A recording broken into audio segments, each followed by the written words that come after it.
Salut, bienvenue sur AZ Manga. Alors aujourd'hui une petite vidéo consacrée à quelque chose d'assez intéressant. Alors je te montre.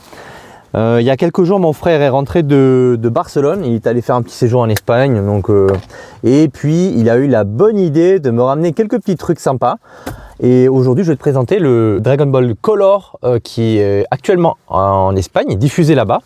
Alors c'est diffusé par Planeta Comics, voilà.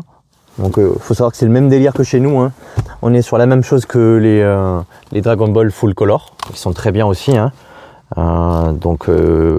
Voilà, ça c'est la première, pour te donner une ordre d'idée par rapport au format, il m'a ramené les deux, enfin plutôt celui-là. Donc là c'est la première, le deuxième arc, donc le roi démon Piccolo.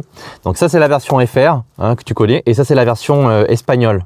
C'est déjà déroulé en ce moment. Donc comme tu vois, elle est neuve, hein, elle est sous blister et on est à 12,95 €. Le format est bien plus petit et contrairement à notre version qui ressemble essentiellement, donc qui est l'identique de la Perfect Edition, comme tu peux voir, Dragon Ball. Donc voilà. Bref, alors je présente celle-ci vite fait. Peut-être que ça n'a pas d'intérêt, mais comme elle n'est pas encore sortie en France, je me suis dit bah écoute que ça pouvait peut-être t'intéresser. Et franchement, je pensais pas que Namek ça rendrait aussi bien en couleur. Donc je pensais pas vraiment pour des scènes de combat comme ça. Je trouve que c'est super stylé. On arrive à voir par rapport à la version qui est d'origine. C'est dans ce tome-là, c'est là où on voit le fameux combat donc entre Goku Freezer. Et tu vois, effectivement, donc c'est le truc le combat qu'on a adoré, qu'on adore, notre combat préféré. Voilà, comme tu vois, c'est noir et blanc, le grand format comme ça, Perfect Edition, c'est super, moi j'adore, parce que il y a une bonne prise en main, c'est super agréable. On a vraiment des planches qui sont assez grandes, visuellement confortables, on va dire, en ce qui me concerne. Mais je dois admettre quand même que la version en couleur, pas forcément dans ce format là, même si je trouve que le format compact comme ça, je le trouve vraiment agréable. Tu vois, il est assez lourd quand même. Tu as l'impression d'avoir quelque chose d'assez dense, d'assez imposant entre les mains. Et côté couleur, on est quand même bien. Alors là où moi je trouve que parfois ça peut être un peu compliqué de dissocier en noir et blanc le ciel, le premier plan, l'arrière-plan, etc. Là, en l'occurrence, avec la version couleur, j'avoue que c'est sympa, ça reste fidèle à l'animé tout de même. Et on arrive à bien distinguer justement ce qui se passe, notamment dans les scènes de baston, parce que quand tu commences à voir par exemple des cratères, des éclairs, des nuages, des onomatopées, l'aura des personnages qui commencent à se dégager, tout ça en noir et blanc, en fait des fois il te faut un peu de temps avant de calculer, de trouver un peu l'information.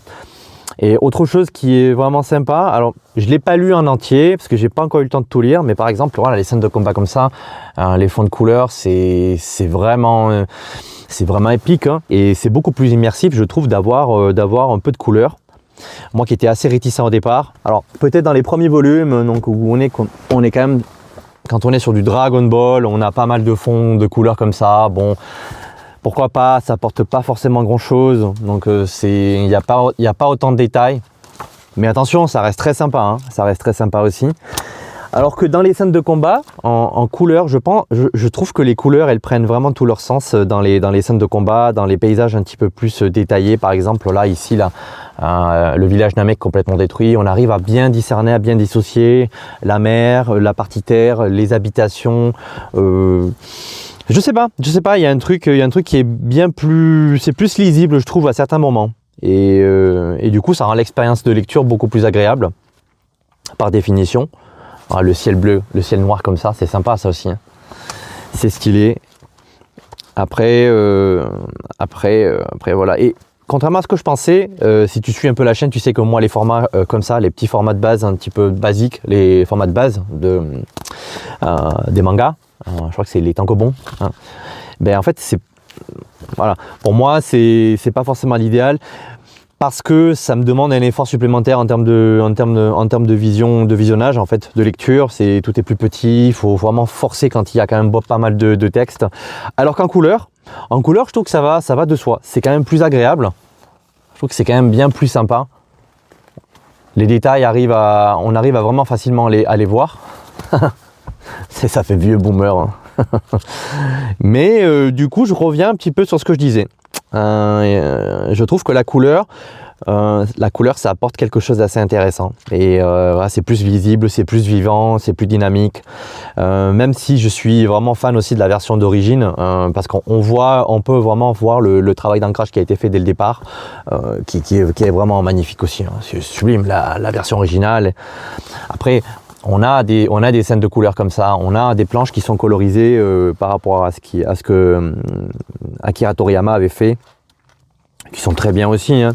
C'est beaucoup plus léger, il y a beaucoup plus d'aplats de couleurs, mais la version couleur, j'avoue, elle apporte quelque chose de supplémentaire, donc, et je pense que c'est ça qui est intéressant, peut-être pas dans les grosses scènes de combat ou autre, enfin, quand tu as les grosses planches où tu as du noir comme ça apporte pas grand chose, mais quand il s'agit d'avoir beaucoup d'éléments, beaucoup de choses carrément dans les planches, dans les vignettes, ça peut être visuellement plus intéressant.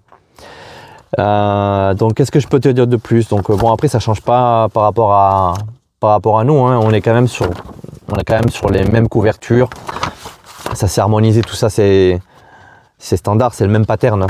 Bon, du coup, que ce soit en Espagne, en France, en Italie, où tu veux, c'est juste le format qui change.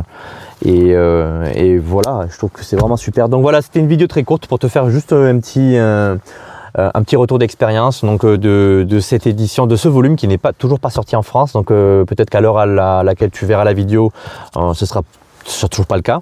Quand ce tome sortira en France, bon, la vidéo sera plus ou moins obsolète, mais ça aura eu le mérite d'apporter peut-être quelques impressions en plus concernant ce petit volume, ce petit tome.